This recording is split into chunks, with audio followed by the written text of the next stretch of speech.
Hello and welcome to this first look exploring session looking at the Towneley play, or plays from the Towneley manuscript. We are looking at play 26 onwards, depending on how you're numbering them. We're going with in manuscript order, and we're going from the Resurrection. The Resurrection is where we're going on from today, and we're going to do 3 plays today. I think we're doing 3 plays today, so Resurrection onwards, and see how that all goes. You may get a sense of deja vu if you've been following us doing York with some of this material, but don't touch that dial. This is the correctly scheduled program. Reading today, Centurio, third soldier, angel number 2, and all the even-numbered apostles, for there are many apostles, is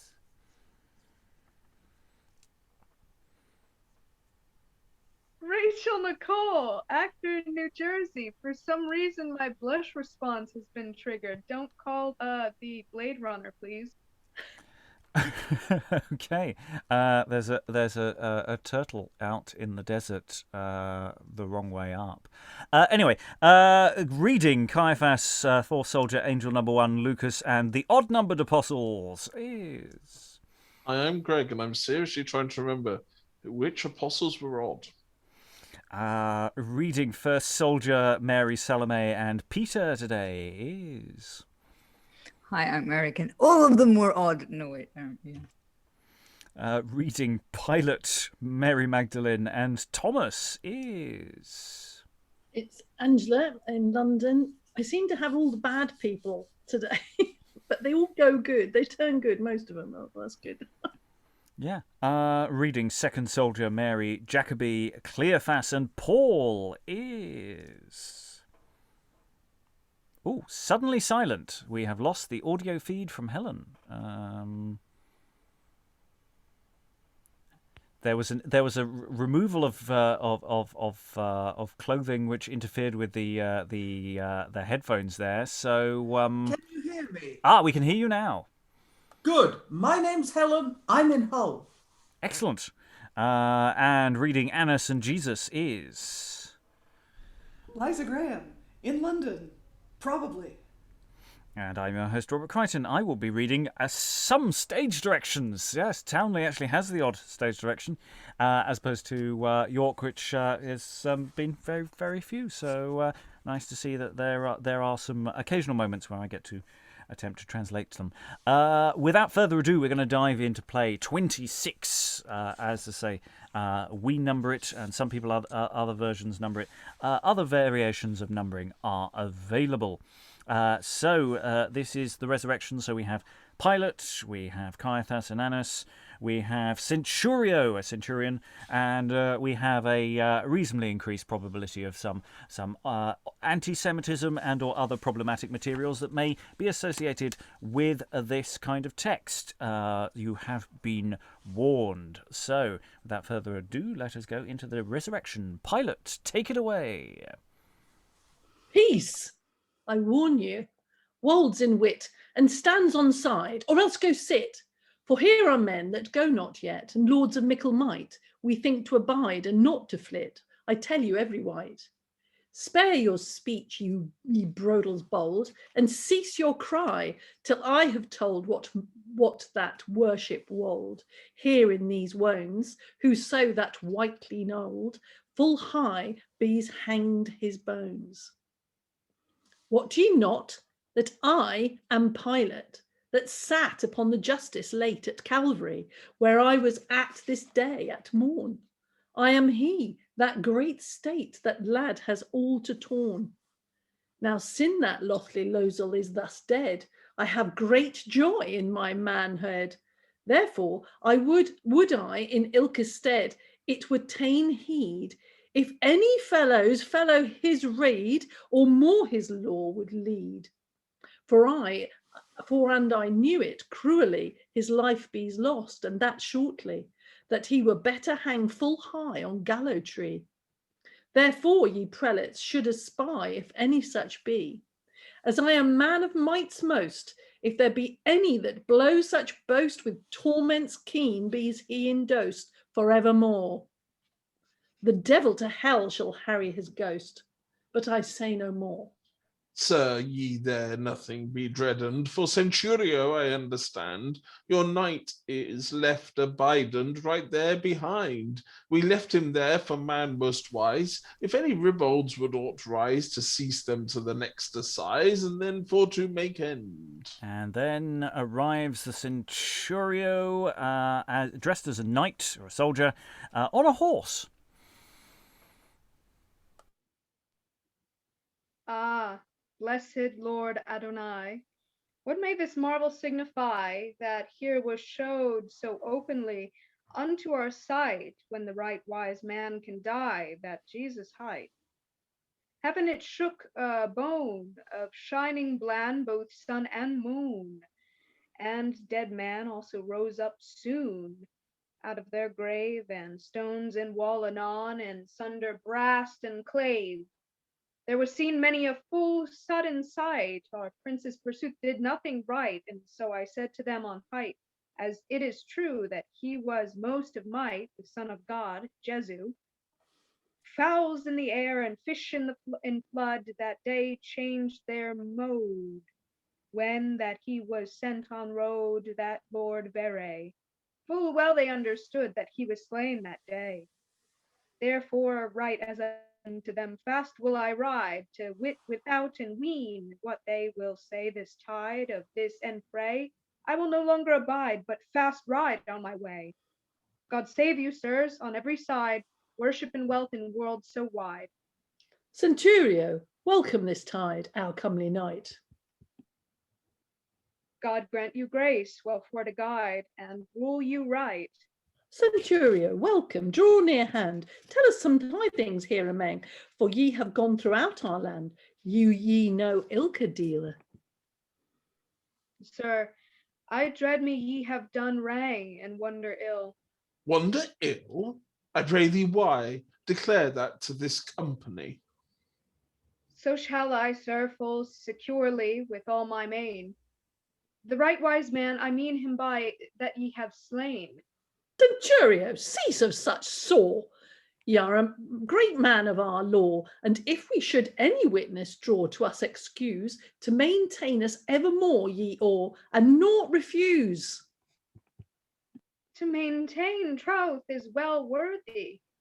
I said when I saw him die, that it was God's Son Almighty that hanged o'er. So say I yet, and abides thereby forevermore. Yea, sir, such reasons may ye rue. Thou should not neven such notes new, but thou couth any tokens true unto us tell. Such wonderful case never ere ye knew as then befell. We pray thee tell us of what thing? Of elements, both old and ying, in their manner made great mourning in ilka steed. They knew by countenance that their king was done to deed. The sun for woe it waxed all wan, the moon in starns of shining bland, and earth it trembled as a man began to speak. The stone that never was stirred or then in sunder brast and break. And dead men rose up bodily, both great and small. Centurio, beware withal. You wot the clerks that clips it call. Such sudden sight that sun and moon a season shall lack of their light. Sir, and if that dead men rise up bodily, that may be done through sorcery. Therefore nothing we set thereby that be thou bast. Sir, that I saw truly that shall I evermore trust, not for that ilk work that ye did, not only for the sun wax murk, but how the veil roof in the kirk, fain wit I wooed. Ah, such tales full soon would make us irk if they were told. Harlot, whereto comes thou us amang, with such lessings as to fang? Wend forth, high might thou hang, vile feature. Wend forth in the wenyon, and hold still thy clatter. Sirs, sin ye set not by my saw, haves now good day. God lean you grace to gnaw the sooth alway. Withdraw thee fast, sin thou thee dreads, for we shall well maintain our deeds. Such wonderful reasons as now he reads were never beforn. To never this note no more us needs, neither even nor mourn, but for to be war of more ware, that afterward might do us dare. Therefore, sir, wills ye are here, us all in man. Advise you of these sores, sir, how they will stand. For Jesus said full openly unto the men that vowed him by, a thing that grieves all jury, and right so may, that he should rise up bodily within the 3rd day. If it be so, as might I speed, this latter deed is more to dread than was the first, if we take heed and tend thereto. Advise you, sir, for it is need the best to do. Sir, nevertheless, if he said so, he has no might to rise and go, but his disciples steal his course us fro, and bear away. That were till us and other mo a foul and fray. Then would the people say every ilcon that he were risen himself alone. Therefore ordain to keep that stone with night's hend, to these 3 days be comen and gone, and brought till end. Now, certes, sir, full well ye say, and for this ilk point to purvey, I shall ordain, if that I may, he shall not rise, nor none shall win him thence away, of no kin's wise. Sir, knights that are of deeds doughty, and chosen for chief of chivalry, as I may me and you affy by day and night, ye go, and keep Jesu body with all your might. And for thing that be may, keep him well unto the 3rd day, that no traitor steal his course, you fray, out of that stead. For if they do, truly I say, ye shall be dead. Yes, Sir Pilate, and certain we shall keep him with all our main. There shall no traitor with no train steal him us fro. Sir knights, take gear that best may gain, and let us go. Yes, certes, we're already bound. We shall keep him till your renown. On every side, let us sit down, we all in fear. And I shall fond to crack his crown, whoso comes here. Who should beware? Fain would I wit. Even on this side will I sit. And I shall flaunt his feet to flit. We there shrew. There now by Mohun, fain would I wit, who durst come here. This course with treason for to take, for if it were the Burnen Drake, of me stiffly he got a strike. Of here my hand, to the 3 days be past, this course I dare warrant. And then the angels sing Christus Resurgence, and afterwards says Jesus. Earthly man that I have wrought, whitely wake and sleep thou not. With bitter bale I have thee bought to make thee free. Into this dungeon deep I sought, and all for love of thee. Behold, how dear I would thee buy. My wounds are wet and all bloody. The sinful man full dear bought I with tray and teen. Thou file thee not, eft forth I, now art thou clean. Clean have I made thee, sinful man. With woe and wandereth I thee won. From heart and side the blood outran, such was my pine. Thou must me love that thus gave then my life for thine.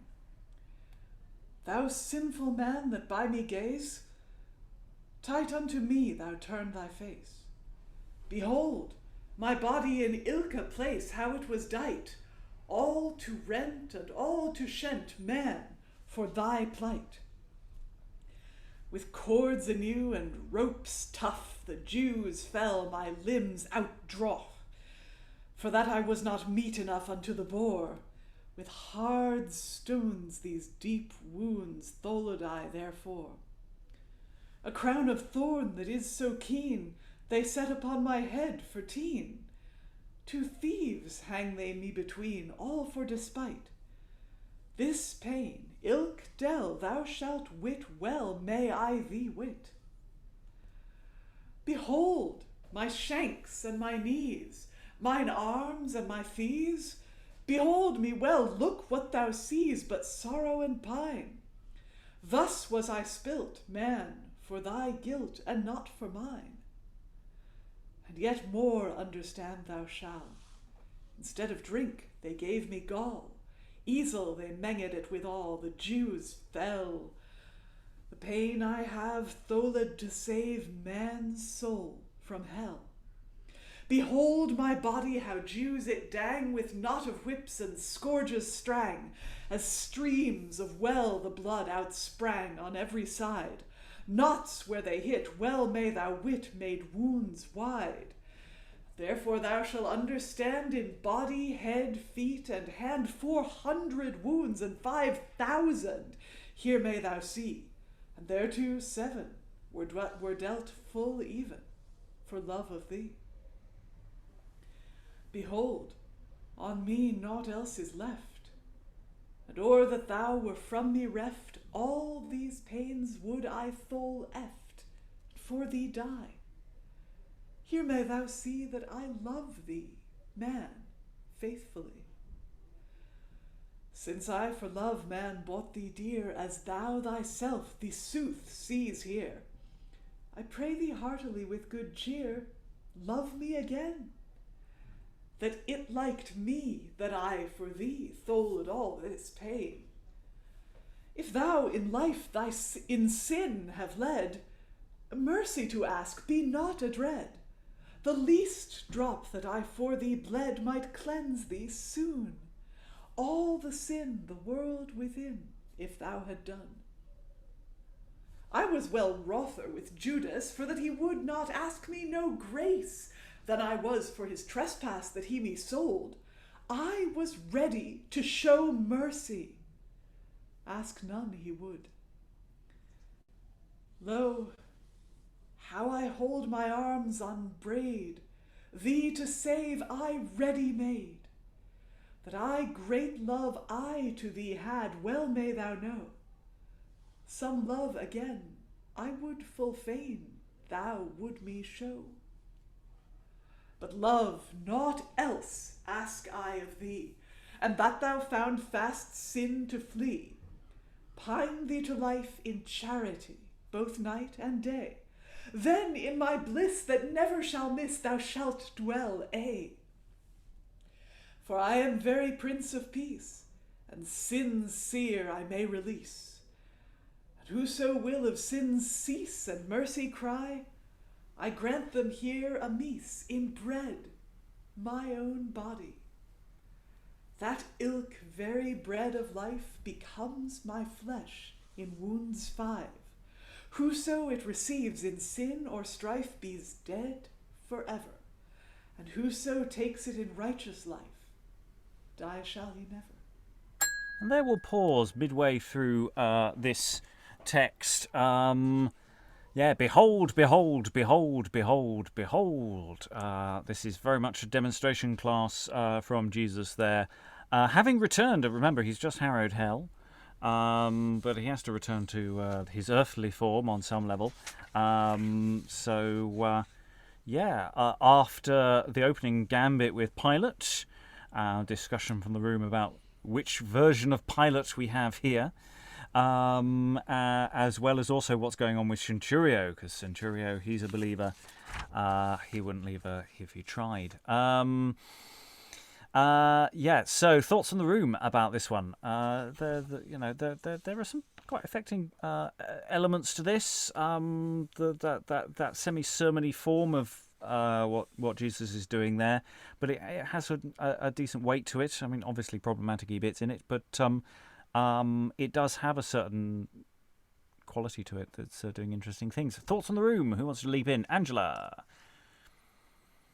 Having done the Pilate speech, although not the resurrection last time, the Towneley always seems to be just somehow more human, more conversational. It's easier to get in, so so you do get this sense of their humanness, but also I guess their sin in a way. Pilate is very proud. He wants to be, to really demolish this Christ. I think it's just put so well. And the Christ thing is fascinating. Like the 5 wounds is a big thing in churches and processions and all that kind of thing. And here it is all being really laid out. It's fascinating, actually.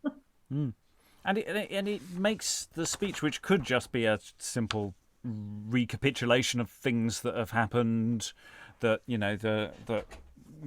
depending on what this original performance practice would have been, people may have already seen a little earlier, but gives it a bit of a different speech. It's not just here is a long speech. Actually, it functions in a quite successfully. Liza. I just have to say, I love the centurion and the soldiers. To me, they're very believable. The soldiers who haven't examined their life and their choices, they just want to do a good job for their employers. But centurion, who very much prepares the way for that Jesus speech, who talks about the extraordinary things that happened at the crucifixion and how he was converted instantly at that time. And Jesus's speech, it is very lovely in many ways. It's also quite anti-Semitic. But I like that it talks to the listener. He doesn't address mankind as you. He addresses each individual as thee and thou, which is very nice, I think. Yeah, and the soldiers. There's a nice pragmatic element to the soldiers. Now, which side of this structure are we going to be sitting at? Well, I'll sit at this bit, and I'll sit at this bit. It's just pragmatic as ever. Helen. Yeah, I mean, the soldiers' motivation is quite interesting. You get this wrong, you're dead. is their motivation. I mean, they don't see it as a particularly difficult job or one in any way beyond their capacity. They reckon any disciples that turn up are soft. I'm worried that they are going to die. Well, one has to assume, but who knows? The age of miracles is not yet past. Yeah, we haven't encountered an execution party for the soldiers before, but who knows? This is our last chance. This is our last resurrection, as it were. So let's see where it goes. We're halfway through, pretty much halfway through this particular play, and the scene shifts, or at least it shifts its focus, to Mary Magdalene, Mary Jacobi, and Mary Salome. The three Marys enter or approach the space in some fashion. Alas, to die with dole am I dight. In world was never a wofuller wight. I drope by dare for seeing of sight that I can see. My lord, that mickle was of might, is dead from me. Alas, that I should see his pine, or that I should his life tine, for to each sore he was medicine, and boit of all, help and hold to every kind to him would call. Alas, how stand I on my feet when I think on his wounds wept?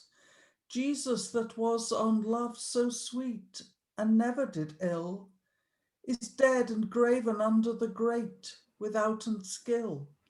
Withouten skill these Jews ilk one, that lovely Lord they have him slown, and trespass did he never none in no kin's stead.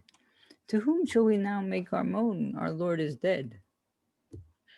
Since he is dead, my sisters dear, wend we will with full good cheer, with our anointments fair and clear that we have brought, for to anoint his wounds sere that Jews him wrought. Go we then, my sisters free, for sore me longs his course to see. But I would never, how best may be, help have we none. And which of us sisters three removed the stone? That do we not, but we were moe, for it is how and heavy also. Sisters, we there no farther go, nay make mourning. I see two sit where we wend to in white clothing. Certes, thee sooth is not to hide. The gravestone is put beside. Certes for thing that may betide, now will we wend to let the love and with him bide that was our friend. Ye mourning women, in your thought, here in this place whom have ye sought? Jesus, that unto dead was brought, our Lord, so free. Certes, women, here is he not. Come near and see. He is not here.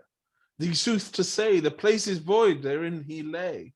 The suddenly here ye see ye may, was on him laid. He is risen and gone his way, as he you said. Even as he said so, done has he. He is risen through his posty, he shall be born in Galilee, in the flesh and fell. To his disciples now wend ye, and thus them tell. My sisters free, sin it is so that he is risen, the death thus fro, as said till us these angels too, our Lord and Leech, as we have hard there where that ye go, look that ye preach. As we have heard, so shall we say. Mary, our sister, have good day. Now verre God, as ye well may, man most of might, he wish you, sisters, well in your way and rule you right. Alas, what shall now worth on me? My caitiff heart will break in three, when that I think on that ilk body, how it was spilt. Through feet and hands nailed was he, withouten guilt. Withouten guilt then was he ta'en, that lovely Lord, they have him slain, and trespass did he never name. Yet nay, yet no miss.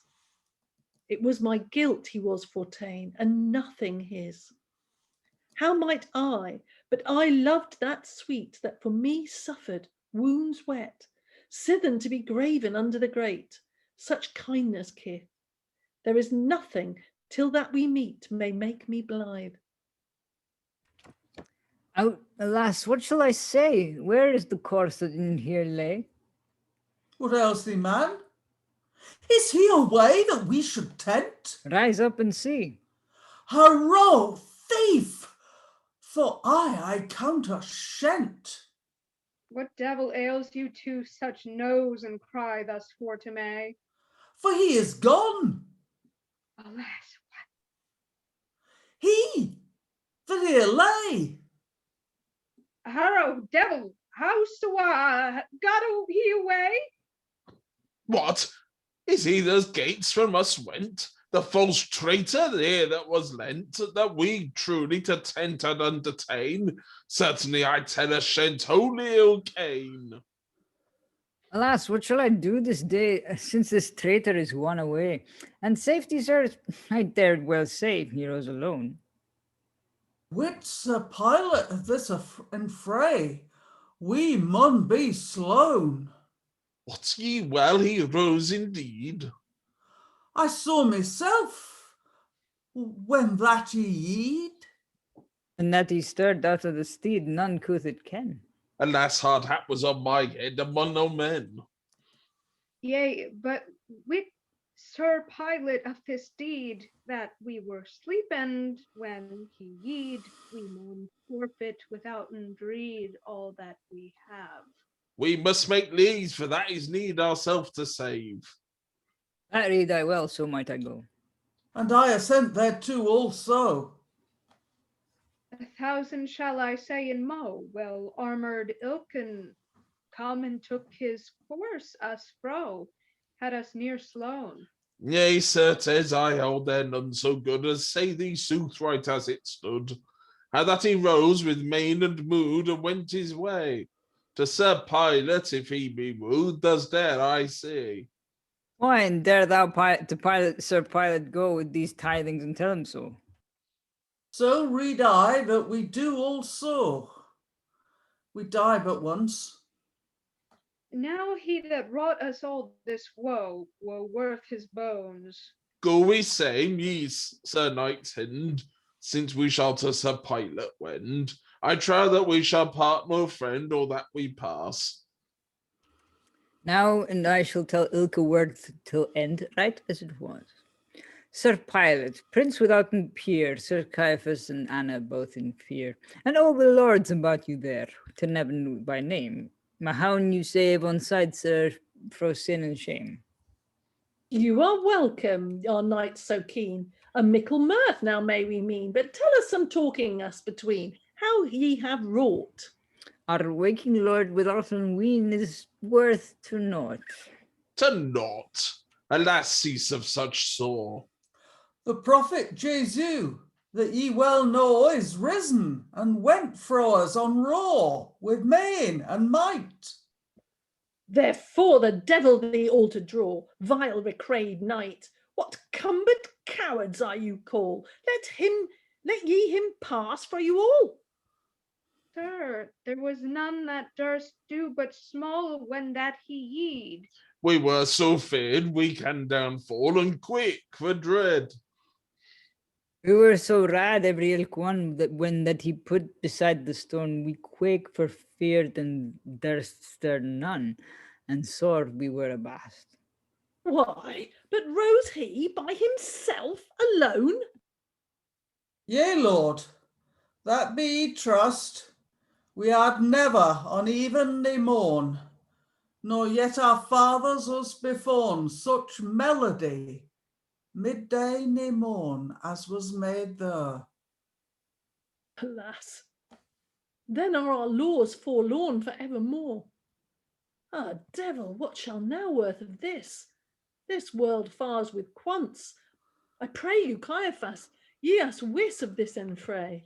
Sir, and I thought by my clergies, fain would I say. To say the best, forsooth, I shall. It shall be profit for us all. Yond knights behoves their words again call, how he is missed. We would not for a thing that might befall that no man wist. And therefore of your courtesy give them a reward, forth I. Of this counsel well paid am I. It shall be thus. Sir knights that are of deeds doughty, take tent till us. Hearkens now how ye shall say whereso ye go by night or day. 10,000 men of good array can you until, and thiefishly took his course you fray against your will. Look ye say thus in every land, and thereto on this covent 10,000 pounds have in your hand to your reward, and my friendship, I understand, shall be not spared. But look ye say as we have kenned. Yea, sir, as Mahown we mend, in ilk country whereso we lend, by night or day. Whereso we go, whereso we wend, thus shall we say. The blessing of Mahown be with you night and day.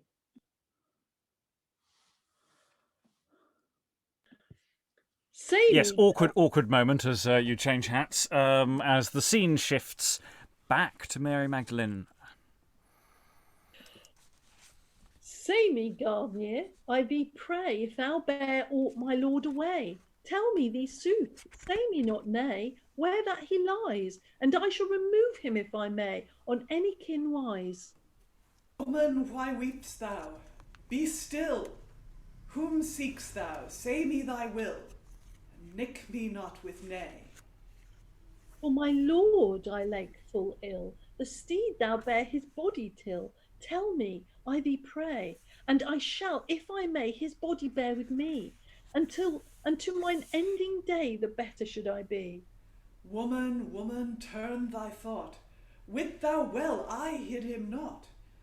Then bear him nowhere with me. Go seek, look if thou find him aught. In faith, I had him sought, but now he will fond be. Why, what was he to thee in soothfastness to say? He was to me, no longer dwell I may. Mary, thou seek'st thy God, and that am I. Rabboni, my lord so dear, now am I whole that thou art here. Suffer me to neigh thee near, and kiss thy feet. Might I do so? So well me were, for thou art sweet. Nay, Mary, nay thou not me, For to my father tell I thee, yet stevened I not. Tell my brother I shall be before them all in Trinity, whose will that I have wrought. To peace now are they bought that prisoned were in pine, wherefore thou thank in thought God, thy Lord and mine. Mary, thou shalt wend me fro, mine errand shalt thou gracefully go, in no funding thou fall. To my disciples say thou so, that wilsome are and lapped in woe, that I them succour shall. By name Peter thou call, and say that I shall be before him and them all, myself in Galilee. Lord, I shall make my voyage to tell them hastily, for they hear that message, they will be all merry.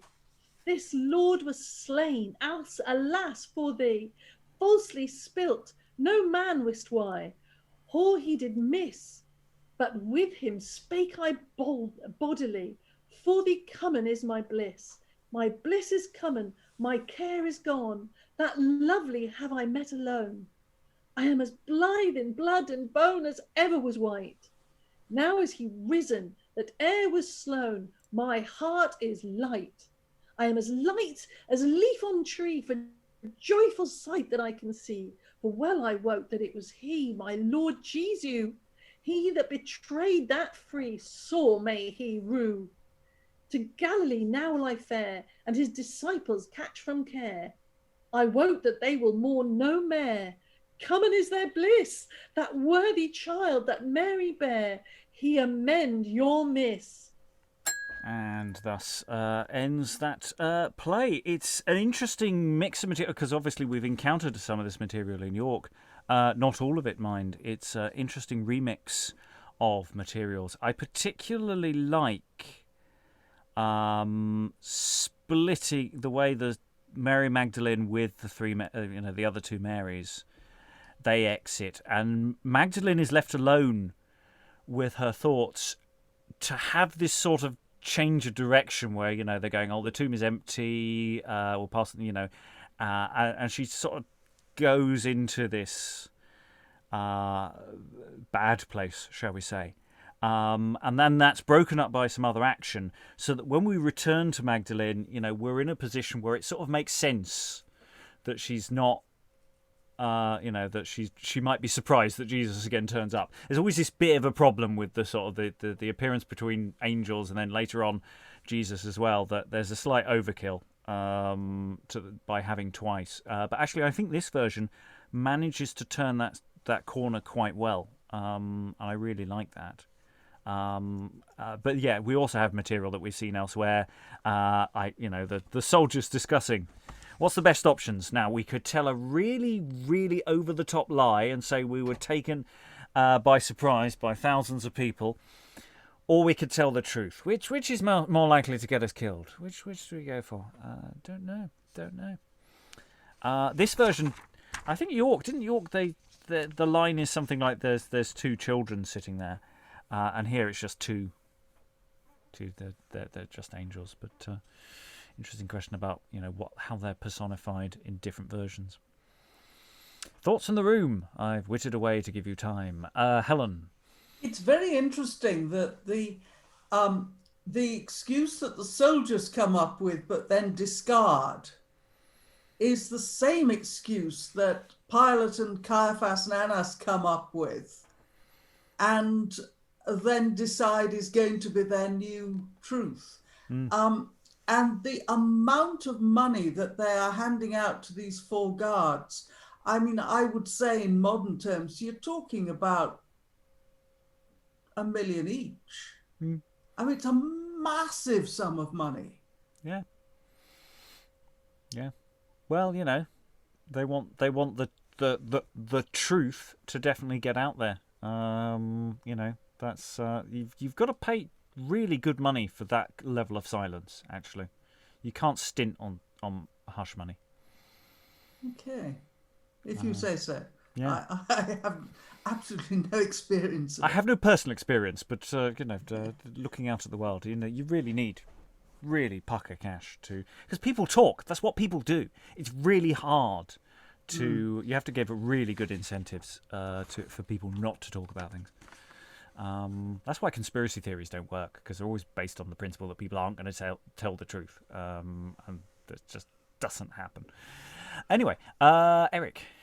I was going to say that the interesting part in this one is where Jesus is asking Mary Magdalene, "What was he to you?" And she goes, "He was to me." And then there's that momentary pause where she goes, like she switches around from, she's about to explain something and then back pedals, which is a very human thing to do. Like, if you're in grief, in mourning, it just feels very like, I don't know, just a very human moment compared to this like huge exposition or something. Or, she doesn't have the words to say, there's lots of nice moments in there. Other thoughts? Because, we've been here before, so but this is the remix, and it's an interesting remix in that sense. We've got material that wasn't in York, and we've got material in slightly different structure. It's a really interesting work around. Of course, it might be that this has bits that originally were in York, and they got sort of filleted out. It's not impossible that some of this comes from the same source. Or that there's additionals changed for Townley. So there's all sorts of interesting editorial questions that could be asked that this suggests. It's not as simple as that, in Townley they rewrote it and made it different. It may not be the case. Any more for any more? Otherwise we'll go on to play 27. I think we need to say, because every time you say it, it confuses me. Townley is not a place. It's the manuscript, yes. It's the owner of the manuscript. The family or whoever the manuscript is associated with. It is not an actual town. It's always annoying because it's we've got N town as well, so you have these same word forms. Yeah, very very confusing. Eric.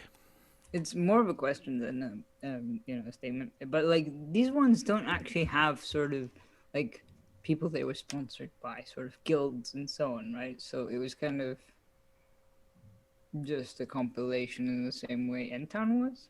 Yeah, that's the running theory. That doesn't mean to say that individual playlets within this weren't associated with guilds, or that's how they may been performed. But the guild structure that you have with, say, York or other places is not necessarily universal. It's the auspices of why plays get performed changes depending where you are. Some of the plays, I think one or two of the plays at the very beginning of the manuscript have a guild notation next to them, but that's it. So it's not impossible. Okay. Play 27. It's the Pilgrims. Much simpler, much smaller cast, and this time they get given the names. The names generally given of Cleophas and Lucas, or Luke, depending on how you want to go for it. But the manuscript calls him Lucas, and therefore I want to call him George. So Cleophas and Lucas go for a walk. Almighty God, Jesu, Jesu, that born was of a maiden free, thou was a Lord and prophet true, whilst thou had life on life to be among these men. Ill was thou dead, so woe is me that I it ken. I ken it well that thou wast slain, only for me and all mankind. Thereto these Jews were full of bane. Alas, why wast thou, man, so blind, thy Lord to slew? On him why would thou have no mind, but beat him blue? Blue thou beat him bare, his breast thou made all black, his wounds all wet they were, alas, withouten lack. That Lord, alas, that lech that was so meek and mild, so well that Cleophas preach, with sin was never filed. He was full bane to preach us all from work as wild. His deed it will me dreach for him so beguiled. this day. Alas, why did they so to tug him to and fro? From him would they not go to his life was away. Those cursed Jews, ever worth them woe, our Lord, our Master, so dead got go. All sackless they got him slow upon the road. And for to beat his body blow, they thought full good. Thou says, full sooth, they did him pain, and thereto were they ever fain. They would no leave, or he was slain and done to dead. Forth we mourn with mood and main, with rueful red. Yea, ruefully may it we rue for him that was so good and true, that through the false head of a Jew was thus betrayed. Therefore our sorrow is ever new, our joy is laid. Certes, it was a wonder thing that would for no tokening, yet for his teaching trust in not true. They might have seen in his doing full great virtue. For all that they to him can say, he answered never with yea, nay, nay, but as a lamb meek was he aye for all their threat. He spake never night ni day, no words great. Or if he were without and plight, unto the dead yet they may him dight. If he had never so mickle might, he suffered all. He stood as still that bright as stone in wall.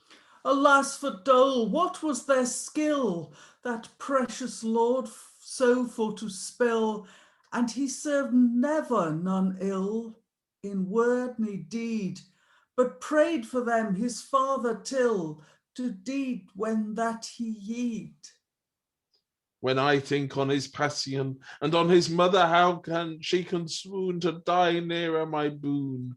For sorrow I saw her make under the cross when she fell down for her son's sake. Methink my heart is full of woe, when I saw him to dead go. The wicked Jews, they were so throw his work him woe. His fair body they made full blow with strokes in O. Methink my heart drops all in blood, when I saw him hang on the rood, and asked to drink with full mild mode. Right then in high, as searle and gowl that was not good, they brought him then truly. Was never man in no kin steed that suffered half so great misdeed, as he to dead or that he yeed, ne yet the care. Forth he full careful is my rede, wheresoever I fare. Whereso I fare, he is in my mind. But when I think on him so kind, how sore guiltless that he was pinned upon a tree, sorry. And thus may I hold my mind, so sore mislike is me. And here comes Jesus in the apparel of a pilgrim. Pilgrims, why make ye this moan, and walk so ruefully by the way? Have you your gates ungratefully gone, or what you ails to me you say? What words are you two among, that ye here so sadly gang? To hear them, eft full sore I long, hear of you too.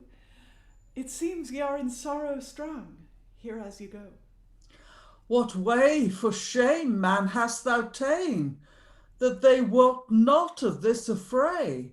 Thou art a man by thee alone, thou may not please me to my pay. I pray you, if it be your will, those words ye would rehearse me till. Ye are all heavy and likes ill here in this way.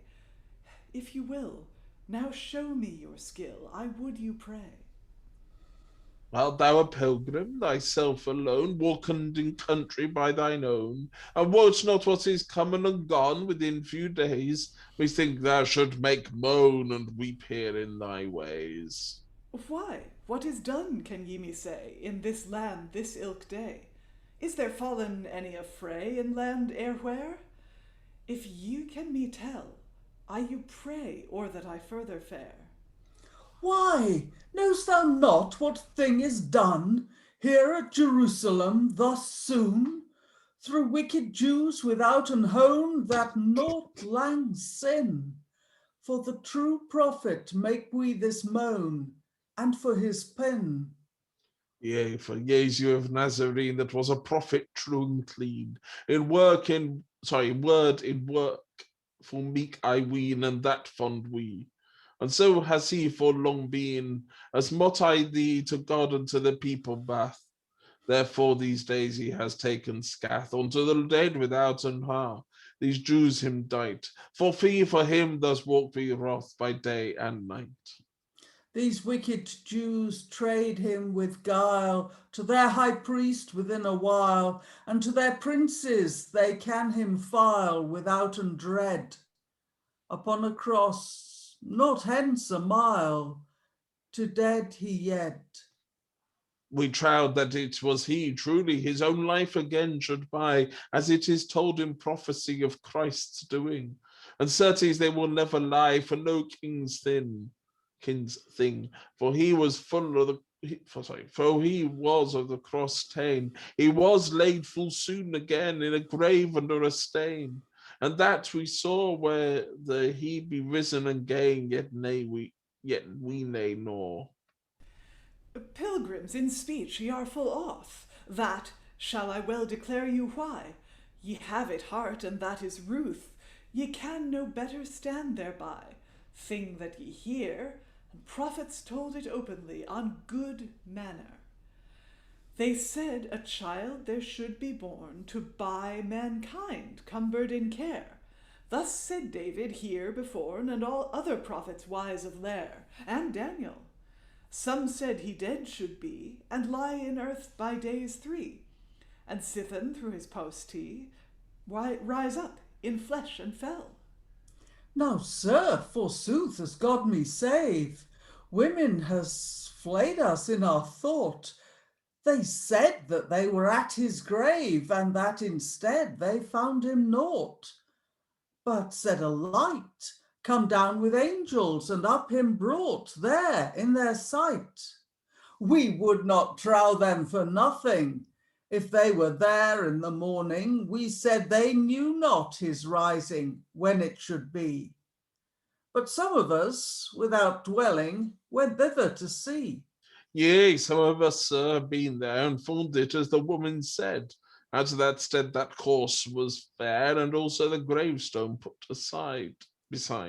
We see with thee the tears out of my knees can glide, for dole I dare. Ye foils, ye are not stable. Where is your wit, I say? Wilsome of heart, ye are unable, and out of the right way. For to trow it is no fable, that is fallen this same day. He wist, when he sat at his table, that Judas should him soon betray. Methink ye all untryst to trow, both in mood and main, all that the prophets told to you before, it is no train. Told they not what wise and how that Christ should suffer pain, and so to his Pasch bow, to enter till his joy again? Take tent to Moses and other that were prophets true and good. They said Jesus to dead should go, and pined be on the rood. Through the Jews be made full blow, his wounds running on red blood, sithen should he rise and forth go before, right as he yode. Christ behoved to suffer this, forsooth, right as I say, and sithen enter into his bliss unto his Father for aye, ever to wone with him and his wherever is game and play. Of that mirth shall he never miss, for he wend hence away. Now, sir, we thank it full oft-siths, the coming of you hither. To us so kindly kiths the prophecy altogether. Believe now, sirs, for I must wend, for I have far of my journey. Now, sir, we pray you as our friend, all night to abide for charity and take your rest. At more pressed than may ye be, to go full pressed.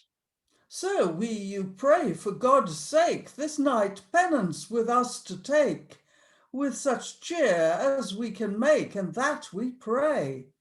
We may no further walk ne wake. Gone is the day. Dwell with us, sir, if ye might, for now it waxes to the night. The day is gone that was so bright, no farther shall. Meat and drink, sir, we you hide for thy good tale. I thank you both, forsooth, in fear. At this time I may dwell here. I have to walk in ways sere, where I have height. I may not be without and wear with you all night. Now, as might I life in quart, at this time will we not part. But if that thou can more of art, or yet of law, unto this city with good heart, now let us fare. Thou art a pilgrim as we are, this night shalt thou fare as we fare. Be it less or be it bare, thou shalt thus say, then to morn thou make thee ere to wend thy way. Friends, to fulfill your will, I will abide with you a while. Sir, ye are welcome, as is skill to such we have by St. Gill. Now are we here at this town? I read that we go sit us down, and for to sup we make a spoon now of our food. We have enough, sir, by my crown, of God's good. And they prepare a table. Lo, here are board and cloth laid, and bread thereon already grayed. Sit we down, we shall be paid and made good cheer. It is but penance, as we said, that we have here. And they shall make themselves comfortable. Jesus is going to be sitting between them, and Jesus blesses the bread and parts it in three, and afterwards he vanishes from their sight. And Lucas says, Well, where is this man become right here that sat betwixt us two? He brake the bread and laid us some, and mighty hence now for us go at his own list. It was our Lord, I trow right, sir, when we not wist. Then when went he hence, whether and how? What I know what in world so wide, for had I witten, I make a vow, he should have bidden what so betide. But it were Jesus that with us was, selcouth me think thee sooth to say. Thus privily from us to pass, I wist never when he went away. We were full blind. Ever, alas, I tell us now beguiled for speech and beauty that he has, man might him know this day. Oh, dear God, what may this be? Right now was he here by me? Now is this great vanity he is away? We are beguiled by my lewd, so may we say. Where was our heart? Where was our thought? So far on gate as he has brought, knowledge of him that we had naught in all that time? So was he like by him me wrought, till one pilgrim. Dear God, why couth we him not know? So openly all on a roar the tales that he can tell us sure by one on one. And now from us within a thrall the soon is gone. I had no knowledge it was he, but for he brake this bread in three, and dealt it here to thee and me with his own hand. Then he passed hence, we might not see, here sittend. We are to blame, ye veriment, that we took no better tent while by the way went with him that stood, knowledge of him that we might have had sitting on ground. For he took bread, full well I wist, and brake it here with his own fist, and laid it us at his own list, as we it hent. I knew him then, and soon it kissed with good intent. That we him knew, wist he well enow. Therefore also he him withdrove for he saw that we know within this stead I have fairly what way and how away that he should glide. Alas, that we were full murk in thought, but we were both full will of rede. Man, for shame, why held thou naught when he on board brake us this bread? He sought the prophecy more and less, and told it us right in this stead, how that he himself was with wicked Jews brought to dead, and more. We will go seek that king that suffered wounds sore. Rise, go we hence for this place, to Jerusalem take we the pace, and tell our brother all the case. I read right thus, from dead to life when he raised, he appeared till us. At Jerusalem, I understand, there hope I that they be dwellend. In that country and in that land we shall then meet. Wend we forth, I dare warrant, right in the street.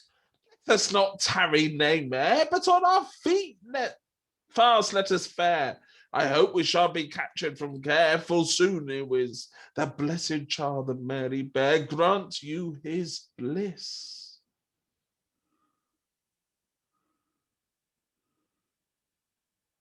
Bing.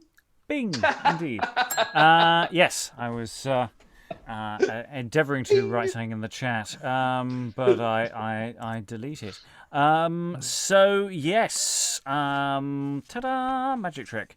They don't recognise him until he breaks the bread and go, oh, that's the thing he used to do. And the magic eel disappearing thing. Yeah, we've been here a number of times. This recapitulation of what happened, lots of constant reiteration of some problematic material, and yes, Jesus joining them on the road. Thoughts on the room on this one, Rachael? Who is Saint Guile or Saint Giles? Who is this person?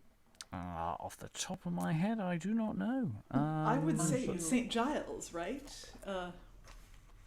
I don't know much about him, but he has a street named after him in Oxford. It's 8th century saint, patron saint of cripples, beggars, and blacksmiths. Apparently. There you go. Yeah. So yeah, won't turn up for another 800 years. But you know. Yeah, but I mean we've established this that people are quite happy. You know, thousands of years in their future, people can mention things that haven't happened yet. Yeah. That's fine. In fact, before time even exists, I think people were stating anachronisms. It's an accepted practice. So yeah, other things. Helen. Yeah, I think one ought to cut Caiaphas. Man's an appalling disgrace to humanity. It makes it harder for it to be a dialogue for the first part of the play. But expound. Well, I mean, all the anti-Semitic stuff comes from him.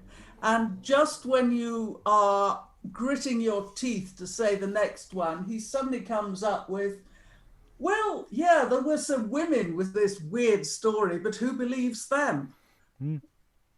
Yeah, I did not care for that guy. No, and I have to say, I did put into the chat this thing of just Jesus going, oh, this is a party I so need to get out of here quick. Gabriel!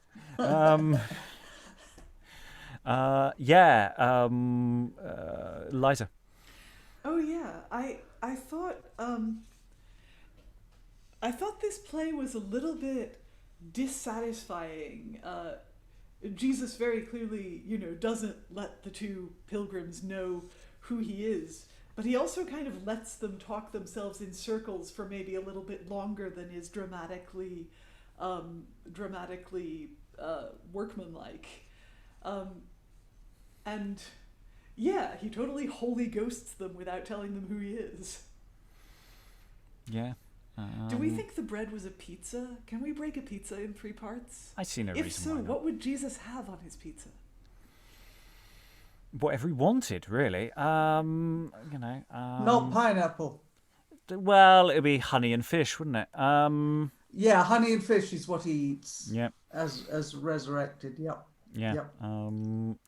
To be fair, I don't know if he takes any of his bread with him, or whether that's left behind. The miracle does not state, whether Lucas and Cleophas go, hang on, where's the rest of the pizza, man? We don't know. We don't know. It could be just Jesus didn't want to pay his share of the tab. And he just ran out of the restaurant. We're being really sacrilegious. Okay, I'm going to pull back now. Okay, Rachael. I mean, from a character standpoint, Jesus is Jewish, so two strangers who are outrageously anti-Semitic, why would he tell them that he's Jewish? You know what I mean? That's like putting himself in danger. And then also, like, about the anti-Semitism in this one, we were talking in the chat. I don't know if people can see me when I'm scrolling back in the chat, but we were saying stuff in the Angela brought it up that it's like the Romans never get any of the flack for that, but they wrote the book and they want their citizens to give money at the temples, or not at the temples, but now they're churches. And then we started talking about colonialism of like the Roman stuff. So yeah, I mean this is some remnant of like Roman colonialism in like the Western world, like this anti-Semitic stuff, or like maybe, yeah, I don't know. Helen. Yeah, there is a theory, as I remember it, and believe me, it was a long time ago, that Mark was written for the Romans, Luke was written for the Greeks, Matthew was written for the Jews, and John was written for the guys with the magic mushrooms. But I mean, it's important to draw a distinction between the evangelist John and John of Patmos, right? I think they were two different people, but sorry, Helen, go on. But, yeah, I'm sure they were different people, but in medieval times, they didn't believe they were. They thought they were the same. But no, I mean, no, that's not true. John was written for the sect, a Jewish sect, whose names I've forgotten, Gnostics, something like that. They are, but if you look at the examples they give, the things they highlight, the way they do it, Matthew is constantly going back to Jewish prophecy. Mark is the one where it says, render unto Caesar. And Luke is the one for the Greek speakers. And it's all, but the trouble with this is that they've had to meld them all together. I must say, in this one, I felt the last journey to Emmaus that we did, I didn't feel was particularly good. I did actually feel that this one had a lot going for it in characterization and mood, far more than the York one. Okay, any other thoughts before we move on to play 28? Liza.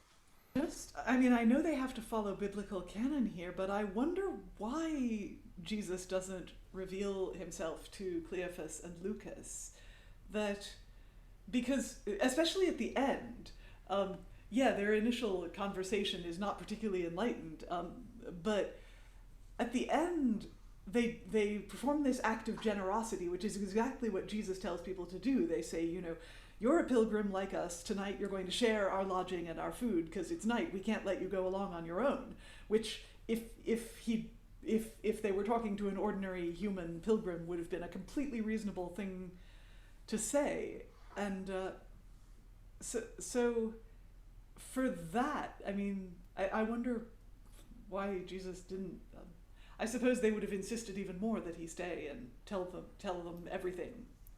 Yeah, I mean, the simple reason is because story. That's what the story says he does. He breaks the bread and disappears, and there is no more. And it's this moment of going, the moment he did that, suddenly, oh my God, I recognised him, as they didn't before. And then it's this sort of exposition on, how could we be so blind? How could we not see? How could we not know? Angela. I just want to say, I'm sorry, this seems like I've gone off beam, but I've not. But there's a whole strand of sort of stuff that goes on in songs in the 17th century where people have gone away and then they come back and people don't recognize them. This is including, you know, like wives, children, people that generally knew you pretty well. And so it's kind of fascinating. This may indeed even be biblical in origin. That sense that, oh, and I suppose you don't expect to know who this person is because after all, he's dead. You know, he's kind of forgotten. It is an amazing moment. It says a lot about grief, I think, actually, this key moment in the Gospels. Okay. We move on to another key moment. They're all key moments, I'm sure. Apart from Balaam and Balak, that's not a key moment. We're going on to, not that one, we're going on to play 28, which is Doubting Thomas, or Thomas of India, depending on how you want to put it. We have Mary Magdalene, we have Peter, we have Paul, we have all the other apostles, who will be played by only two people in alternation. Later on we'll have Jesus, and we'll also have Thomas as well, because that would be odd to not have Thomas in the Doubting Thomas play. So the play opens with Peter, Paul and Mary Magdalene. Mary Magdalene speaks first. Hail, brethren, God be here. I bring to amend your cheer. Trist ye it, and now he is risen, the sooth to say. I met him going by the way. He bade me tell it you. Do way, woman, thou carp's wast. It is some spirit or else some ghost. Other was it not? We may trow on no kin's wise that dead man may to life rise. This is then our thought. It may be sooth for man's meed. The Jews made him grimly bleed. Through feet, hands, and side with nails on robe they did him hang. Wherefore, women, thou say'st wrong, as I might bliss abide. Do weigh your threeping. Are ye wood? I saw him that died on rood, and with him spake with mouth. Therefore you both redie. Put away your heresy. Trist it steadfast and couth.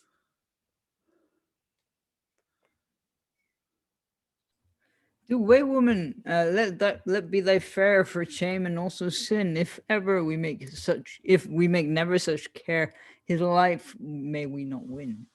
And it is written in our law, there is no trust in woman's sore, no trust faith to believe, for with their quantities and their guile can they laugh and weep some while, and yet nothing them grieve.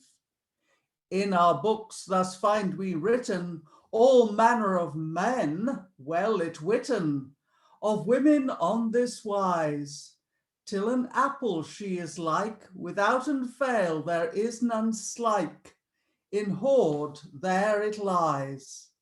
But if a man assay it wittily, it is full rotten inwardly, at the colk within.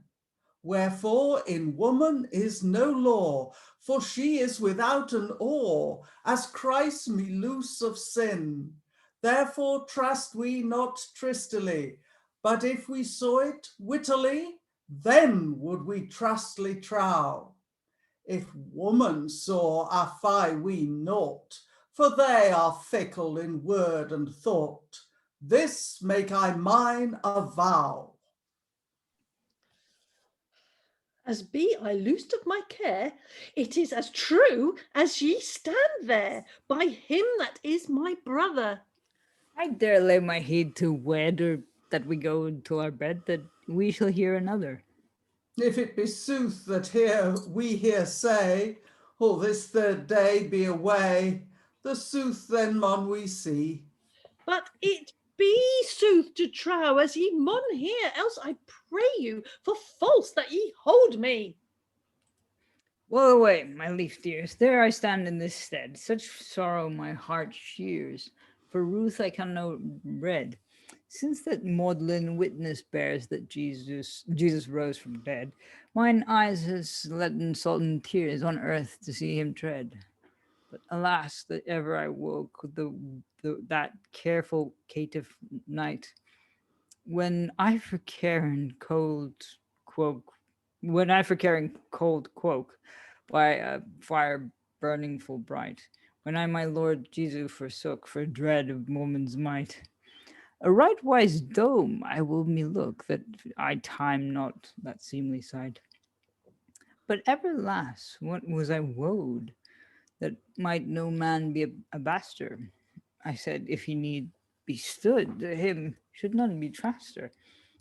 And for a woman that there stood, that spoke to me of fraster, I said I knew not that good creature, my master. Alas, that we fro thee fled, that we nay had with thee gone, when thou with Jews was stead. With thee was dwellent none, but forsook thee that us fed. For we would not be ta'en, we were as prisoners sore adread, with Jews for to be slain.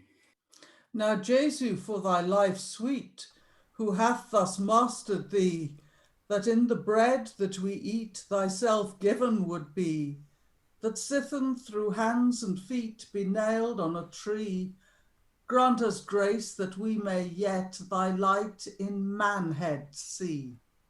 And then Jesus comes and sings Pax Vobis.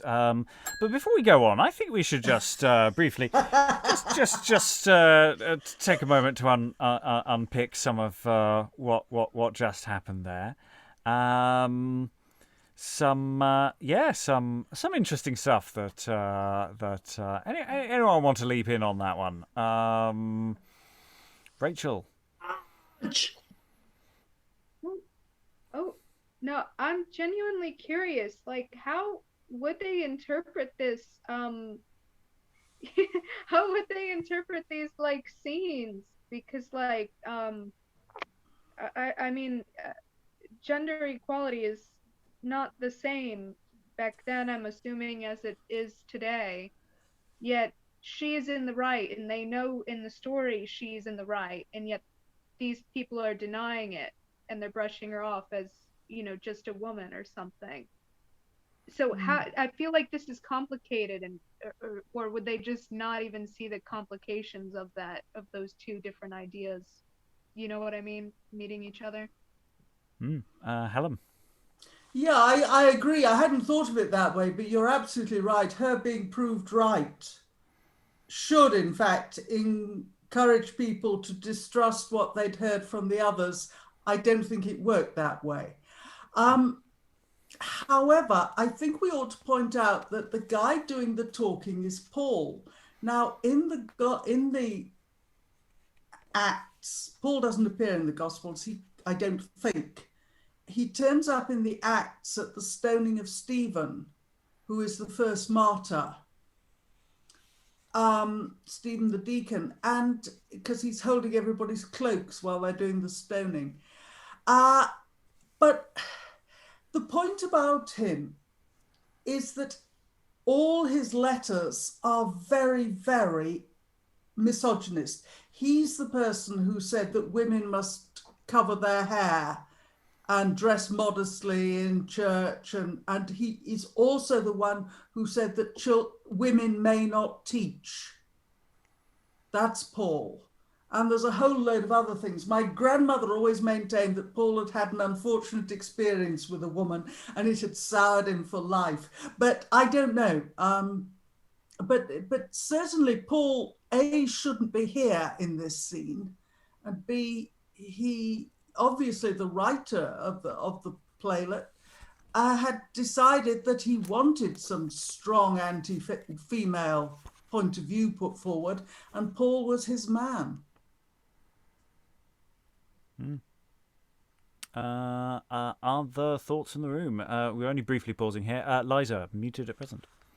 Oh yeah, I mean, just to reiterate what others have said before, that the audience knows perfectly well that Magdalen is in the right. And what the sort of sentiments that Paul voices about women, you know, that they're untrustworthy, that they're fickle, that they're too emotional, and we shouldn't trust what they say because it might not be true, or they might be wrong, or they might be lying. You know, we've heard in other plays from this period and the early modern period in general, we've heard people say those things uncritically, as though it were a point of view endorsed by the playwright, often in comedy, of course. We've heard Joseph say it about Mary. He was like, oh, well, who'd get married? She keeps making me carry burdens and things.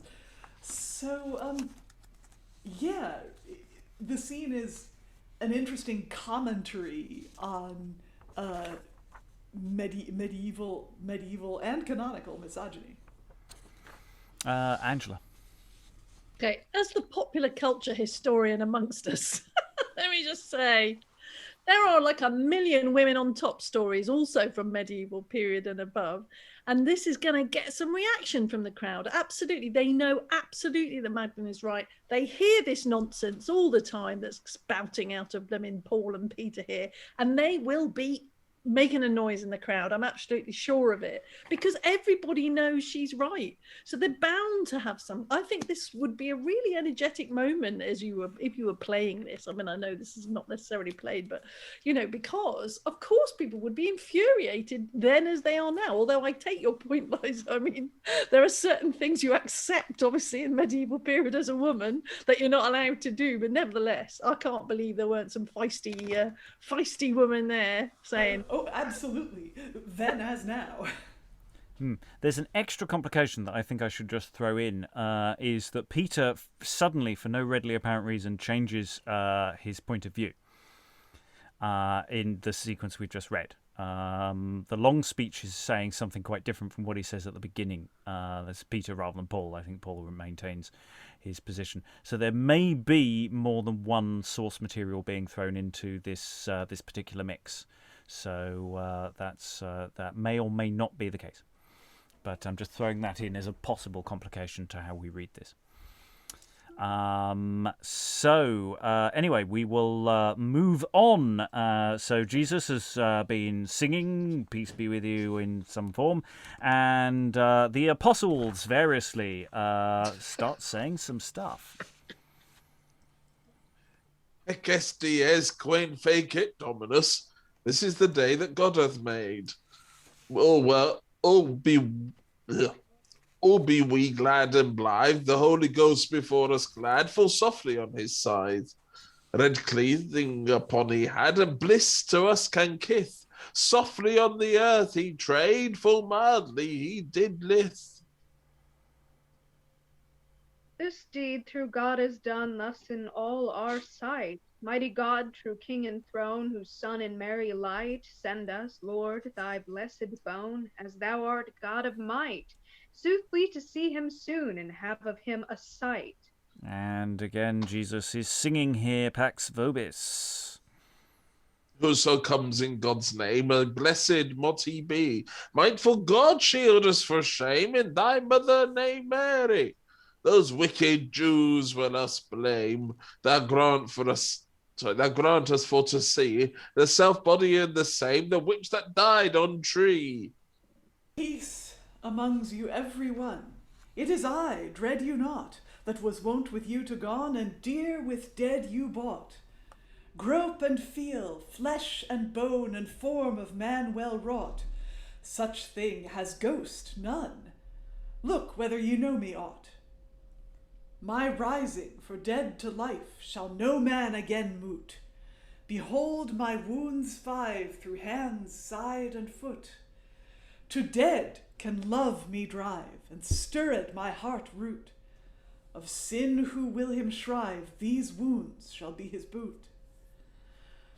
For one so sweet a thing myself so lief had wrought, man's soul, my dear darling, to battle was I brought.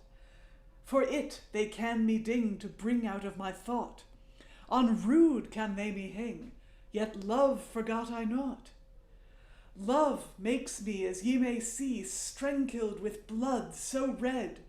Love gars me have heart so free, it opens every stead.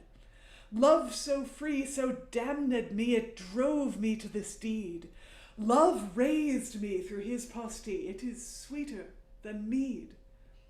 Witterly, man, to thee I cry, thou yame my father fear. Thine own soul keep cleanly, whiles thou art warden here. Slow it not with thy body, sinning in sin's sear.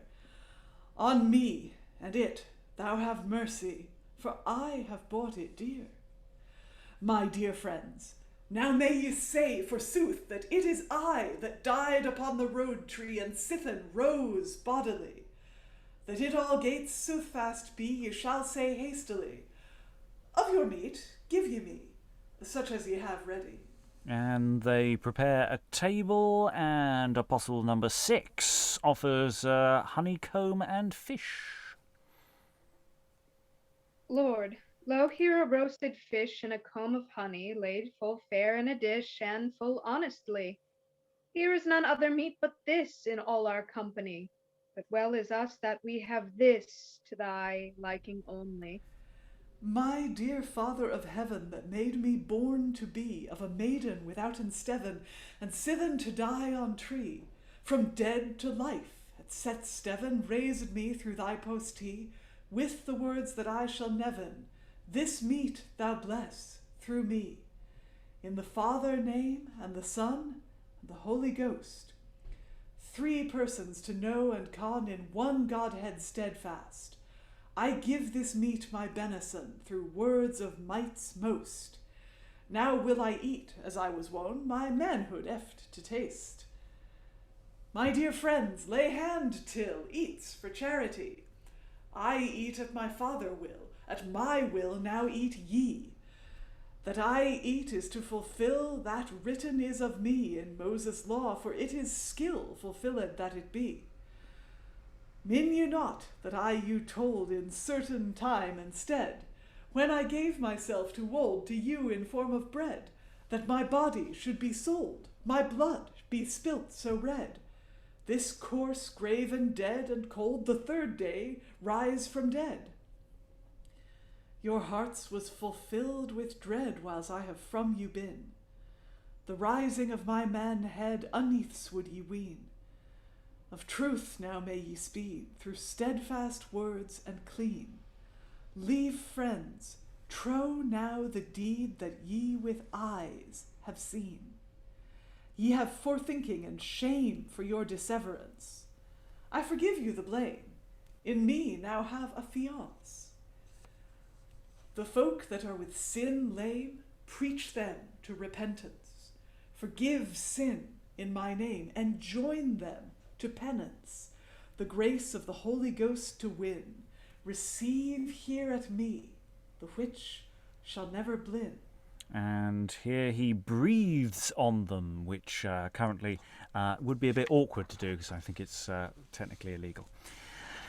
I give you here poste, whom in earth ye loose of sin, in heaven loosed shall be. And whom in earth ye bind therein, in heaven bonden he be. And here he goes. Jesu Christ in Trinity, Jesu to Christ and call that born was of a maiden free, thou savest sin for all, for us hanged upon a tree. Drink us ale and gall, thy servants save from vanity, in one hope that we not fall.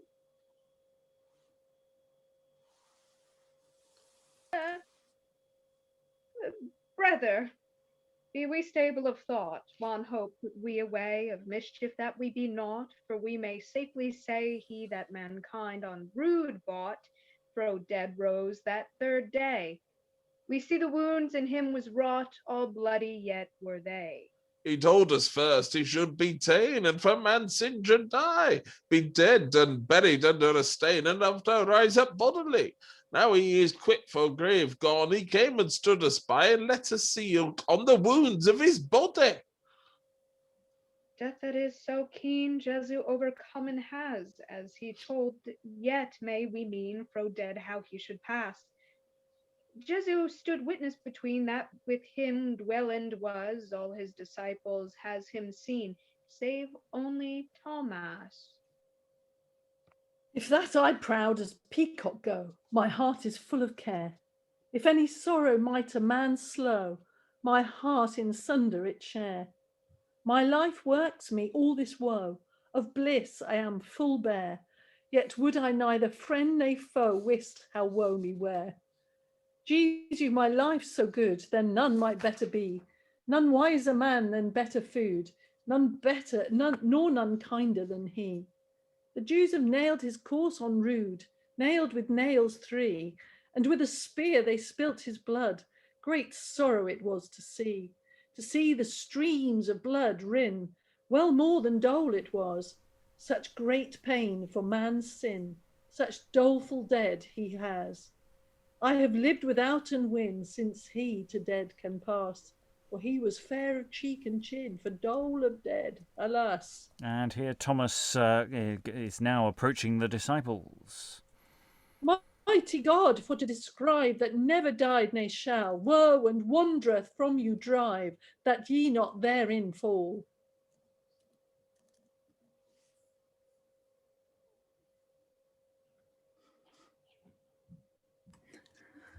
He thee saved with wounds 5, his son Jesus to call, that rose from death to life, and shewed him to us all. Now, Pater, art thou mad? On life, who was him like? For his death I am not glad, for sorrow my heart will break, that with the Jews he was so stad, to dead they can him wreak. Thou him forsook, so was thou rad, when they to thee can speak. Let be, lief brother Thomas, and turn thy thought belive. For the 3rd day Jesus raised fleshly from dead to live. Till us all he came apace and showed his wounds 5, and living man and eaten has honey taken of a hive. Let be for shame. A pertly phantom deceives thee, saw him not bodily. His ghost it might well be, for to glad your heart's sorry in your adversity. He loved us well and faithfully, therefore slow sorrow me. Thou what, Thomas, in sooth it was, and oft hast thou heard say how a fish swallowed Jonas. 3 days therein he lay, yet gave God him might to pass, quick man to win away. Might not God that such might has raised his son upon the 3rd day? Man, if thou can understand Christ said his-self, minds me, that all looking was in his hand, all one was God and he, the sun wax mark, all men seeing when he died on the tree. Therefore am I full sore dreaded that who might his boot be? The Holy Ghost in merry light, and in her maiden head, God's Son she held and dight, and clad him in manhead. For love he went as he had height, to fight withouten dread. When he had termined that fight, he skipped out of his weed. If he skipped out of his clothing, yet thou grants his course was dead. It was his course that made showing unto you in his stead. For to trow in your carping, my heart is heavy as lead. His dead me brings in great mourning, and I withouten red. The ghost went to hell apace while the corse lay slain, and brought the souls from Satanas, for which he suffered pain. The 3rd day right he goes, right onto the course again. Mighty God and man he rose, and therefore we are fain. All same to me, ye flight. Your reasons fast ye show, but tell me a skill perfect, any of you on raw, when Christ came you to visit, as ye tell me with sore, a quick man from spirit, whereby couth ye him know? Thomas, unto thee anon, hereto answer I will. Man has both flesh and bone, who hide and whore there till. Such thing has ghost none. Thomas, lo, hear thy skill. God's Son took of merry flesh and bone. What need were else there till? Thou hast answered me full well and full skilfully, but my heart is hard as steel to trow in such mastery. Say, bade he any of you fell the wounds of his body, flesh or bone, or ilka dale to assay his body? Oh, yes, Thomas, he bade us see and handle him with hand, to look whether it were he, yes, you man live and that died upon a tree. Flesh and bone we found, his wounds had been pity to touch that were bleedend. Well away, ye can do no good, you can no good, your reasons are defaced. Ye are as women, rad for blood and lightly off solaced. It was a ghost before you stood, like him in blood betrayed. His course that died on rude, forever hath death embraced. Certes, Thomas, greater care might no sinful wight have than she that weeped so sere, that Magdalen at his grave, for sorrow and dole her own hair, of her heed she rent and rave. Jesu showed him till her there, her sorrow of sin to save. Lo, such folly with you is, wise men that should be, that thus a woman's witness knows, trows better than that ye see. In all your skills, more and less for misfounding fail ye. Might I see Jesus, ghost and flesh, groping should not gab me. Leave, Thomas, flake no more, but trow until thy read, or else say us when and where Christ gabbed in any stead. For he said us when thou wast Lord, when he gave him in bread, that he should serve all our soul quick rising from dead. He was full soothfast in his sores, that dare I heartily say, and right wise in all his laws was that he lived, aye. But sin he should the whole heart throws on tree whilst that he lay. Deed has determined his days, his life naught trow I may. Thine hard heart thy soul will dwered. Thomas, but if thou blin, he has dead conquered, and washen us all fro sin. May neither knife ne sword him eft to dead win. God's might in him appeared, that never more shall blin. That God I trow full well, ghostly to you light, but bodily never a dell. Jesu that wounded wight, my heart is hard as steel to trow in such a might. But if I that wound might fell, that him gave longiest the night. That wound have we seen, Thomas, and so has more than we. With Lucas and with Cleophas he well could day journey. Their hearts that for him sorry was, with prophecy comforted he. To Emmaus castle can they pass, there hustled they all three. Jesus, God's Son of Heaven, at supper sat between. Their bread he brake as even as it had been. Nothing that ye may neven his rising gars me ween. If ye me told such seven, the more ye might me teen. Thomas, brother, turn thy thought, and trust that I say thee. Jesus so dear has bought our sin upon the tree, which rising hath brought Adam and his mercy and his meanie. Let be your fare, show it naught that he eft quick should be. That must thou needlings trow, if thou thy soul save, for that we saw we dare avow, Jesu rose quick from grave. I have you said, and yet dost now these words to waste ye have. He showed him not to you, for misfounding ye rave. For we say that we have seen, thou holds us wars than wood. Jesu living stood us between, our Lord that with us yewed. I say, ye wot never what ye mean. A ghost before you stood. Ye weened that it had been the corse that died on rood. Oh, the corse that died on tree was buried in a stone. The through beside found we, and in that grave corse was none. His soudary then might we see, and he then's work was gone. Naught but stolen is he, with Jews that have him slown. Certes, Thomas, thou saidst not right. They would him not steal, for they gar keep him day and night, with knights that they held loyally. He rose as we have seen in sight, fro all the Jews that fell. I leave not, but if I might, myself with him go. He told us tidings, Thomas, yet mins me. That as Jonas 3 days was in a fish in the sea, so should he be, and being has in earth by days 3, pass through dead, rise and raise as he said, done as he. Certes, that word I heard him say, and so heard ye him all, but for nothing trow I may that it so should befall, that he should rise the 3rd day that drank as eel and gall, since he was God and did lay from dead who might him call. The Father that him sent raised him that was dead.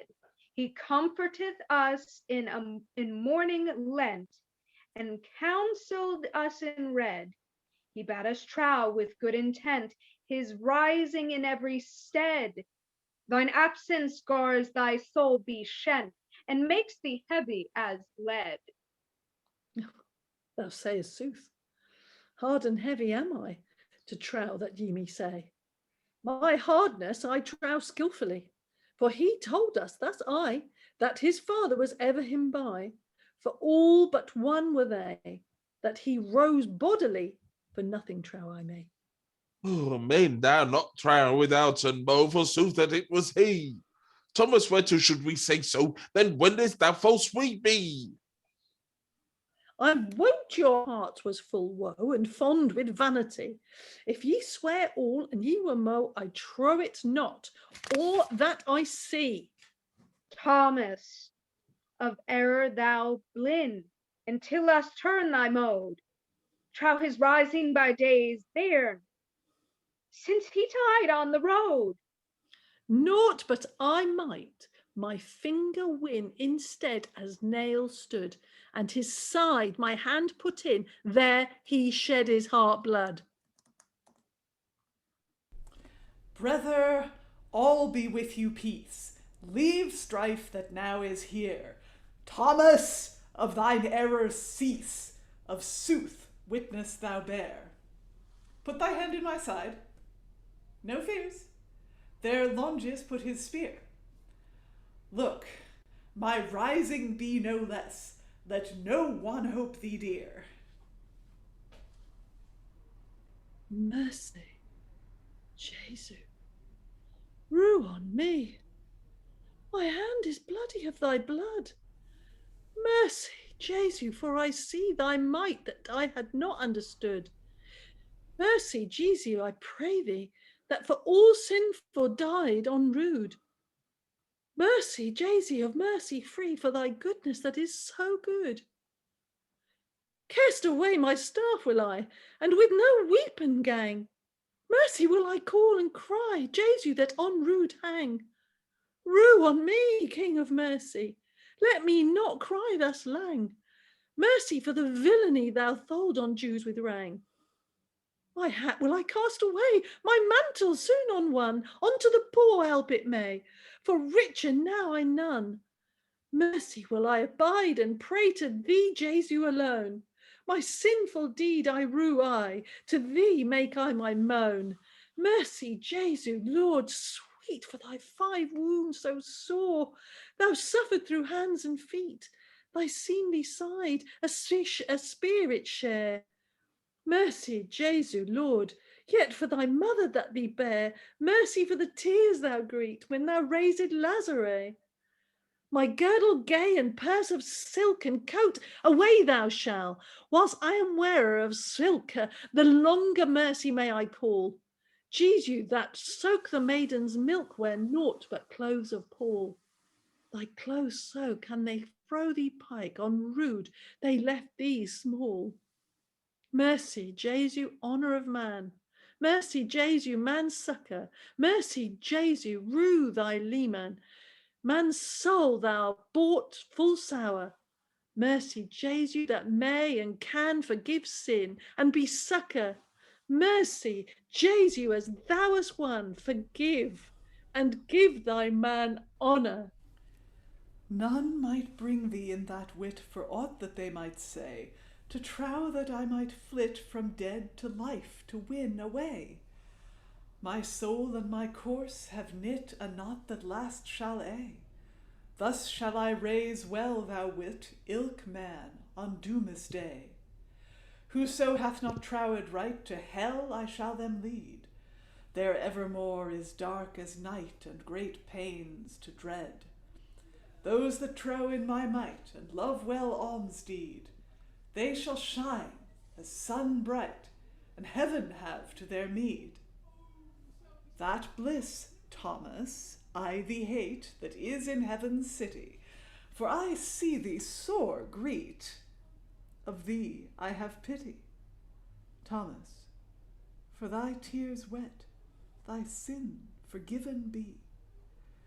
Thus shall sinful their sins bet, that sore have grieved me. Thomas, for thou feels me, and my wounds bear. My rising is trowed in thee, and so was it not ere. All that it trows and not see, and does after my lair. Ever blessed mought they be, and heaven be them yere. And thus ends the story of Thomas there. Yeah, he enters. He's a dedicated follower of fashion. He's got some fab gear. And no, Jesus comes back. And now he casts all that away. Not having any more of that Getting naked for the anymore. Lord. Yeah. So yeah, it's a really it's a clever little argument with Thomas that goes on here, because Thomas is in a sense giving forward the position of the average person of just going, okay, right, well, the more plausible answer here is that someone just nicked the body. The more plausible answer is this. The more plausible answer is this. And the play manages to make him seem unreasonable, whereas everybody else it's like, this is the most natural thing in the world. He's just risen. He's come back again, and that's really very clever, actually. And I mean, he does go on for a long time. But I think there's an element here that with a full team of apostles, it does have a slightly different dynamic as well, because it's not just two people having a go. It's the better part of 10. And that's a different game, and that's really quite interesting. So yeah, thoughts from the room. Liza, then Rachael. Well, just that Thomas seems really like one of those YouTube guys that just is begging people to start a fight so he can get some more views, basically, is my modern take on that. Yeah. Rachael. Now, I posted in the chat, and I wondered, like, if they're sitting Shiva for him, and Jesus is basically just walked into his own funeral, kind of, or his own family and friends mourning period for him. Yeah, I mean, I think with other plays that might fit slightly better. The real problem here is with that is that Thomas is turning up dressed like a peacock. So if he's turning up and saying, you should all be sad in that fashion, I think other Thomases that would work really well, and with other things, I'm not so sure how that lands with especially the opening as well. But I think it may fit others versions of this story better. But it's a good thought. I really like it. Rachael. I mean, maybe it doesn't fit this one at all, but I mean, somebody can show up to a funeral completely dressed inappropriately. I mean, I don't know if it's in the UK, but there's in the US, don't wear red to a funeral. It's very inappropriate. Or it's like an older thing or something, you know what I mean? Something like that. But maybe that's what it was, not in the context of this play, but maybe that's what it was in the Bible source material that it's coming from. Because this one, it almost feels like they move on at times. It feels slightly further down the road, whereas, but I don't know, I could be miss on that front. Other thoughts as we are running rapidly out of time. We had packed a lot into this session, a lot of words, less time for discussion.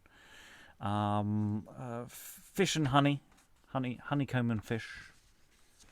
No chips. They haven't discovered potatoes yet. Right. Yes. And again, Jesus lets the dramatist rather, lets the conversation build and build and build before they bring in Jesus. And yeah, I mean, I agree with you, Rob, that with more apostles, it might work better, and there would be, you know, some physical blocking and movement too, with Thomas just arguing with the entire room, and which is odd. Because first of all, the room gave Mary Magdalene the exact same treatment that Thomas is giving them, and then Jesus appeared to them, and then Thomas says, well, I don't believe it, and they're like, no, we all saw him, and Thomas just, you know, in sort of internet troll thing, like, he just lets them make their argument and doesn't engage and doesn't buy it. So Jesus has to appear to him again, and then later in his final speech, Jesus says, well, I appeared to you to convince you, but whoever believes this happened and didn't see it is like extra special holy.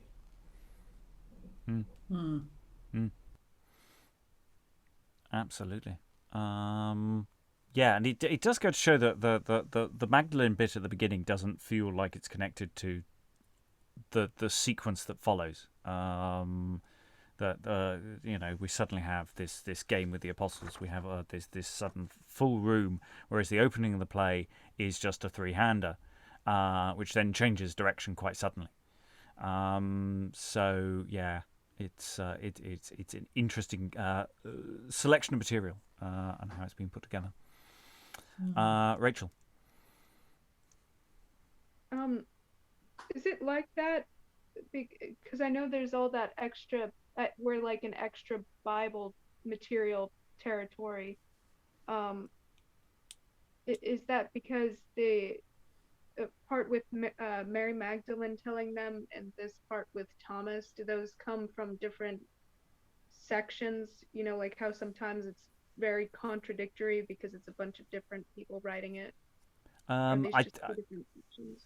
I don't know how it all flows in terms of the actual Bible itself and the biblical These stuff. parts are definitely in it. So, Yeah. you know, Mary Magdalene does tell that she sees Christ. She's instructed to tell the apostles. You know, the apostles all see him in the room. I can't remember them not believing Magdalene. I don't know if Helen can. And then Thomas, obviously, that also happens. It doesn't go on that long. Yeah, I think the point here is that, you know, that it's possibly from a different play. That, you know, this is part of the composite nature of this text. Is that there are bits of plays that have been put together that may not actually originally in a performance context belong. I mean, all these post resurrection stories come from different gospels, and although they all go in the same general direction, none of them are as same as the others, which means that you get these incongruities if you try and put them into a single narrative.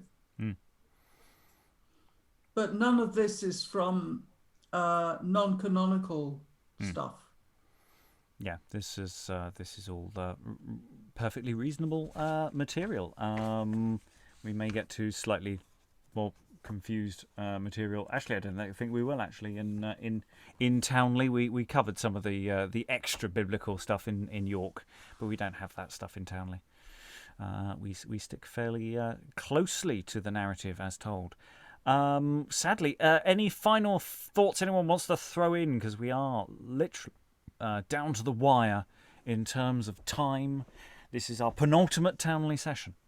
We've only got one more session to go, and then we will have completed all of the mystery cycles, all the mystery plays, and in fact all primary performance text from the medieval period. We've got a few odds and ends to throw in, but otherwise we will have covered everything when we finish Towneley next.